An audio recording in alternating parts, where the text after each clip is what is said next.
Halo semua, di video ini kita akan membahas berbagai info yang perlu kalian ketahui tentang vaksin COVID. Apa itu vaksinasi? Vaksinasi merupakan salah satu upaya untuk membentuk kekebalan terhadap suatu penyakit. Untuk vaksin COVID sendiri, berarti bertujuan untuk membentuk kekebalan terhadap penyakit COVID. Di Indonesia, ada banyak merek vaksin COVID yang akan beredar. Namun, untuk saat ini, yang baru beredar hanyalah yang bermerek Sinovac, yaitu buatan dari Cina. Vaksin-vaksin tersebut memiliki tingkat efikasi atau efektivitas yang beragam, mulai dari 50% sampai dengan 95%. Namun hal ini bukan berarti bahwa merek vaksin dengan efikasi yang lebih rendah itu buruk atau kurang efektif. Semua merek vaksin COVID sangatlah efektif karena efikasinya di atas dari 50%. Sebagai contoh perbandingan, vaksin flu atau vaksin influenza, efikasinya hanya sekitar 40%, namun sudah terbukti sangat efektif dalam menurunkan tingkat keparahan dan tingkat kematian akibat flu di negara-negara barat, contohnya di Amerika.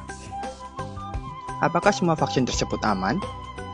Perlu kita ketahui bahwa semua vaksin yang diedarkan di Indonesia wajib untuk lolos uji klinis dan lolos BPOM. Jadi teman-teman tidak usah khawatir karena keamanan vaksin akan dijamin sebelum diedarkan ke masyarakat. Meskipun aman, vaksin COVID juga berisiko menimbulkan efek samping pada beberapa orang. Efek samping akibat pemberian vaksin disebut juga sebagai KIPI atau singkatan dari kejadian ikutan pasca imunisasi.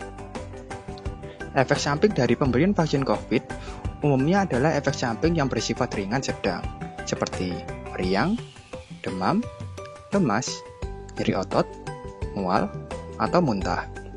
Sedangkan untuk kemandulan, kanker, atau keterbelakangan mental, itu bukanlah efek samping dari pemberian vaksin COVID. Apakah lansia, orang dengan penyakit penyerta, dan juga orang yang telah sembuh dari COVID perlu dan boleh untuk divaksin? Untuk lansia, sangat perlu dan boleh untuk divaksin karena merupakan prioritas penerima vaksin. Untuk orang dengan penyakit penyerta, juga perlu dan boleh untuk divaksin, asalkan penyakitnya terkontrol dengan baik dan tidak dalam kondisi sakit yang akut. Untuk amannya, lebih baik konsul dulu ke dokter sebelum menerima vaksin. Untuk orang yang telah sembuh dari COVID, juga perlu dan boleh untuk divaksin, namun sampai saat ini masih belum termasuk ke dalam prioritas penerima vaksin. Apakah orang yang telah divaksin akan sepenuhnya kebal terhadap sakit COVID?